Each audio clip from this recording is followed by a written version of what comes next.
வணக்கம். குருவே துணை ஸ்ரீ வராகமிகிற ஜோதிட பயிற்சி மையம் வழங்கும் astro online Kallakurichi YouTube channel தங்களை அன்போடு வரவேற்கிறது.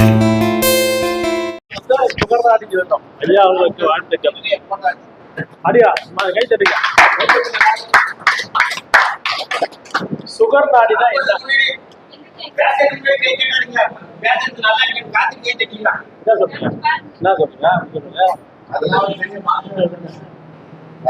ஐயா, எனக்கு செவ்வாய் லக்னத்துல பலம்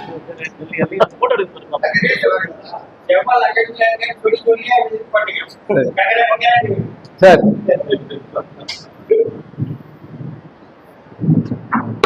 என் தாய் தந்தை பாதம் பணிந்து எனக்கு வாஸ்து சொல்லி கொடுத்த குருமார்களுக்கும், எனக்கு நாடு ஜோதிடம் சொல்லி கொடுத்த விஜய் ஐயா அவர்களுக்கும், எனக்கு வராகமீரர்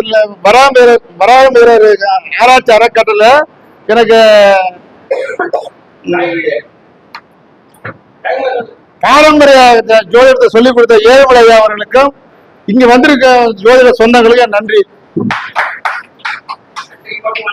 சுகநாடி நான் வந்து ஐயாவோட என்ன சொன்னேன், ஃபர்ஸ்ட் நான் தான் சொன்னேன். பின்ன அதாவது 27 நட்சத்திரங்களும் கர்ம பலன்களும் சாபங்களும் சொன்னேன். நான் சரியா போட்டு ஒன்றை ஃபர்ஸ்ட் போடுவோம்னாங்க. ஆனா அப்புறம் நான் என்ன சொல்லும்போது நினைச்சு ஐயா மாத்த போறான்னு தெரியும். ஏன்னா எனக்கு 21 வந்து எனக்கு வந்து கன்னியாகுமரத்துக்கு பாதையாளி, ஐயாவும் பாதையாளி தான் எனக்கு. ஏன்னா குருவே பாதையாளி தானே ஆச்சா. ஆனா பாதை நடக்குன்னு எனக்கு தெரியும். இருந்தாலும் அவங்க வாயிலே வரணும்னு சொல்ல மக்கள் என்ன சொல்றேன், ஐயா நீங்க அடுத்தாடி பேசிக்கலாம், நீங்க சுகநாடி பத்தி பேசுனாங்க. நான் என்ன சொன்னேன், எந்த நாடியும் நான் பேசுறேன், நான் சொன்னது நீங்க போடல, நீங்க சொல்லலாம், சரி கூட நான் பேசிக்கிறேன் அப்படின்னு சொல்லி ராத்திரி வந்தா ராத்திரி 4 மணிக்கு வந்து 7 ராத்திரி சடனால போன ராத்திரி. அப்ப சுகநாடியில வந்து ஒரு 7 நாடி இருக்குது. அதாவது சாயா நாடி, சந்திர நாடி, சுகர் நாடி, பிரிகநந்த நாடின்னு இருக்குது. நான் படிச்சது வந்து இதையும் கூட தெரிஞ்சுக்கிட்டு போகிறேன். இதுல வந்து 1 வருஷம் படிச்சேன். நானும் சீனிவாசம் ஐயாவுக்கு போய் கத்துக்கிட்டோம். ஆனா ஐயா கேட்பாங்க, எங்க சீனிவாசன் பயத்தா இருப்பான், நல்ல கூட விடுவேன். ஏன்னா அவன் கண்டவர் படுத்தவன் பண்டிதர் ஆவான் அப்படின்னு சொல்லி 4 இடத்துக்கு போனதான் விஷயம் தெரியும். 4 இடத்துல போய் பேசுறான். அப்ப ஒரு நான் ஜோதிடம் சொல்லும் போது பாரம்பரியத்தையும் வச்சு பேசுவேன், நாடையும் வச்சு பேசுவேன். எந்த ரூட்டு வர அந்த அவனை எடுத்து விட்டுறது பட்டுன்னு. அப்ப சுகநாடு என்னன்னாக்கா, சுகநாடு வந்து ஒரு கிரகத்துக்கு பார்வை உண்டு. அதாவது ஐயா என்ன சொல்றாங்க, விஜய வந்து எந்த கிரகம் வந்தா ஒரு கிரகம் வந்து நின்ற நட்சத்திராதிபதி 6, 8, 12 பயணிச்சு ஒரு கிரகத்துக்கு பார்வை உண்டு. அந்த பார்வை சிவப்பார்வையா இருக்கணும். அப்படின்னாக்கா 1, 5, 9, 3, 7, 11 2 பார்வையில வந்து பார்த்தா சிவப்பார்வையா நாடியில. நம்ம பாரம்பரியத்துல சொல்லுவோம் 1, 5, 9, 1, 10 தான் இது. அதுல இதான் அதுல வந்து 2 சேர்த்துருக்குறாங்க. அப்ப சுபப்பார்வை, அதாவது இதுல வந்து சுபப்பார்வை வந்து இந்த 1, 5, 9, 3, 7, 11, 2, 12 சுபப்பார்வை. அசுப பார்வை என்னன்னாக்கா 6, 8. அதான் விஜயனையா சொல்லுவாங்க, சைடு குத்திட்டு அப்படின்வாங்க. அப்படின்னா என்ன, அது நடக்காதுன்னு அர்த்தம், முடிஞ்சு போச்சுன்னு.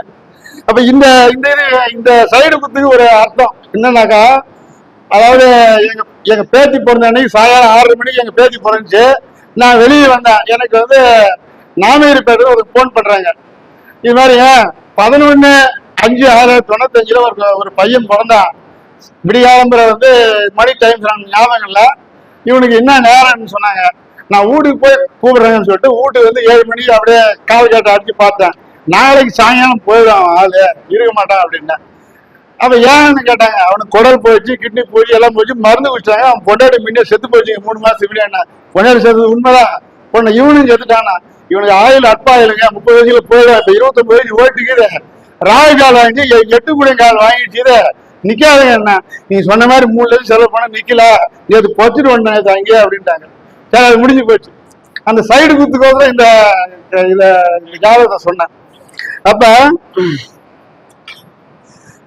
இந்த ஜாதகத்துல வந்து, அதாவது சுகநாடில வந்து அருளணி பொருளணி அப்படின்னு 2 அணி இருக்குது. அது வந்து அருளணி என்பது உயிர்காரகம், பொருளணி வந்து அருளணி வந்து உயிர்காரகம், பொருளணி வந்து பொருள்காரகம். அப்ப இந்த பொருள்காரகம் வந்து உயிர்காரத்துக்கு வரக்கூடாது, உயிர்காரகம் பொருள்காரத்துக்கு இது போகக்கூடாது. அப்படி போனாக்க என்ன நடக்கும்னாக்கா, அந்த இடம் வந்து சிக்கலாயிடும். அப்ப இந்த ஜாதகத்துல இந்த இந்த நாடு என்ன சொல்றாங்கன்னா குரு என்பது ஜீவன், சுக்கிரன் என்பது ஜீவி. அப்ப குருதான் ஆணு, சுக்கிரன் தான் பெண்ணு. இவங்க ரெண்டு பேரும் வந்து ஒருத்தருக்கு ஒருத்தர் நேருக்கு நேர் பார்க்க கூடாது, ரெண்டு பேரும் ஜோடியா ஒரு இடத்துல உட்கார கூடாது. 6 8 இருந்துச்சுனாக்கா கல்யாணம் நடக்கும், ஆனா ரெண்டு பேரும் வந்து அனுபவிக்க முடியாது, அதாவது முடிவாயிடும். அப்ப இல்லைன்னா ஒரே வீட்டுல இருப்பாங்க, அவங்க பேசிக்க மாட்டாங்க. இதான் விதி. அப்ப சுகநாடு விதியில என்ன சொல்றாங்கன்னாக்கா குரு வந்து ஒரு, அதாவது விருச்சிக லக்னத்துல குரு இருக்குது, அனுச நட்சத்திர காலில் இருக்குதுன்னு வச்சுக்கல. அப்ப அது வந்து அந்த குரு நின்ன நட்சத்திரம் அனுச நட்சத்திரம் இருந்தால அந்த குருவினுடைய பார்வையா தான் இருக்குமே தவிர அது சனியினுடைய பார்வையா இருக்காது. அதான் விதி. அப்ப அந்த அந்த சனியை போலதான் பார்க்காது, எல்லா இடத்தையும் பார்க்கும்.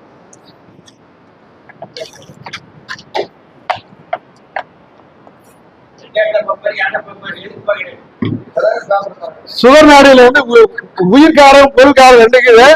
உயிர்காரம் என்பது ஜீவாத்மா, பொருள்காரம் என்பது அதாவது சரீராத்மா. அதாவது நம்ம இதுல வந்து என்ன சொல்லணும்னா லக்னம் வந்து உயிரும், ராசி என்பது உடலும் சொல்லுவோம். இதுல மாத்தி சொல்றாங்க. அப்ப லக்னத்துக்கு லக்னம் தான் உயிர்காரகம். 1 5 9 1 5 9 1 3 5 7 9 11 வந்து பலமா இருந்துச்சுன்னா அந்த உயிர்காரகம் பலமா இருக்குதுன்னு அர்த்தம்.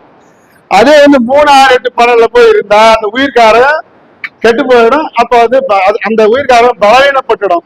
அப்ப உயிர்காரகம் பலமா இருந்தா அண்ணன் தம்பி சொந்த பந்தம் எல்லாமே வந்து நம்மளுக்கு எல்லாம் கூட அனுசனா இருப்பாங்க. ஆனா நம்ம பாரம்பரியத்தில் என்ன சொல்லுவோம், லக்னத்துக்கு 4ஆம் இடம் பலம் பெற்று சுப பார்வை பெற்றாக சொந்த பந்தங்கள்லாம் நம்மளுக்கு கூட சேர்ந்து வருவான்.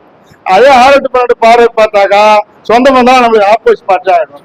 இதுல என்ன சொல்றாங்கன்னா 1 5 9 1 3 5 7 11 உயிர்காரகம் பலம் பெற்றால் அந்த பாவர்கள் பார்க்காத இருந்து 6 8 12 பார்க்காத இருந்தாங்கன்னாக்கா அப்ப இந்த உயிர்காரம் வந்து பலமா இருக்கும். இல்ல அது கெட்டு போச்சுனாக்கா இந்த உயிர்காரம் கெட்டுப்படும். அப்ப இவனை வந்து ஒரு மனிதன் நினைக்க மாட்டாரு. இதான் விதி. சரி, அதுக்கடுத்து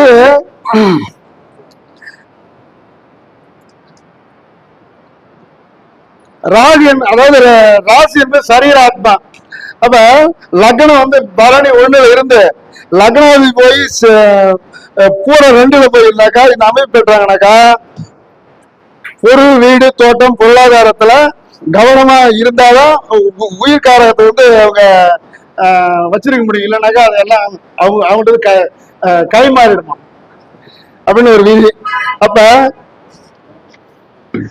கேதுக்கு 6 8 சுக்கிரன் வந்து பழை பெற்று இருந்தாக்கா அசங்கம் பெற்றாலும் அவன் பல திருமணம் கட்டுவான். அதாவது நான் என்ன சொல்றேன், பாக்கா சொல்றது இது மாதிரி உனக்கு 4 5 வாரம் ஆயிருக்கணும் அப்படின்னு சொல்லுவேன். அது மாதிரி இந்த ஜாதகத்துல இந்த அப்படிதான் போகுது. அப்போ ஒரு ஜாதகத்துக்கு லக்ன புள்ளி, லக்னாதிபதி, 8ஆம் அதிபதி 8ஆம் பாவத்துல போய் இருந்தா அந்த கிரகம் வந்து பலமா இருந்தாக்கா தீர்க்காயிலா இருக்குமா. அப்ப 6ஆம் அதிபதி ராகுகால் இருந்தா அவனுக்கு போதைக்கு அடிமையாயிடுவான். 6ஆம் அதிபதி கேதுகால் இருந்தால் அவன் வந்து சாமியார் ஆயிடும், சன்னியாசி ஆகணும் அப்படின்னு ஒரு விதி. சூரியன் வந்து திருவோணத்துல இருந்து அந்த நேரத்தில் போர் போட்டானாக்கா தண்ணி கிடைக்காது. அதுக்கு அடுத்தது அவிட்ட நட்சத்திர சந்திரன் இருந்து திருமணம் செஞ்சானாக்கா அந்த கல்யாணம் அவுட் ஆயிடும். செவ்வாய் வந்து ராகு நட்சத்திரம் இருந்தால் அதாவது அவனுக்கு வீடு கட்டினானாக்க அந்த வீடு வந்து கை மாறிடுமா. அப்ப புதன் வந்து மூல நட்சத்திரத்துல இருந்து பேங்க்ல லோன் போட்டானாக்கா அந்த லோனுக்கு அவனுக்கு கிடைக்காது. சுக்கிரன் உத்திராட நட்சத்திரத்துல இருந்தாக்கா கடகால் போட்டானா அந்த வீடு அவன்கிட்ட இருக்காது, அது கை மாறிடும். சனி கேட்ட நட்சத்திரத்துல இருந்து வாகனம் வாங்கினா அந்த வாகனம் நிக்காது அவன்கிட்ட. ராகு வந்து விசாக நட்சத்திரத்துல இருக்கும்போது பாஸ்போர்ட் எடுத்தானா வெளிநாடு போனாலும் திரும்பி வந்துடும், பாஸ்போர்ட் எடுத்தாலும் அந்த பாஸ்போர்ட் வராது. கேது போற நட்சத்திரத்துல இருந்து அவன் கரண்ட் சேஞ்ச் ஆனாவோ இல்ல வீட்டுக்கு கரண்ட் போட்டாவோ அந்த இது வந்து விளங்காது. இதுவரை எனக்கு பேச வாய்ப்பு கொடுத்த அனைத்து நல்ல உள்ளங்களும்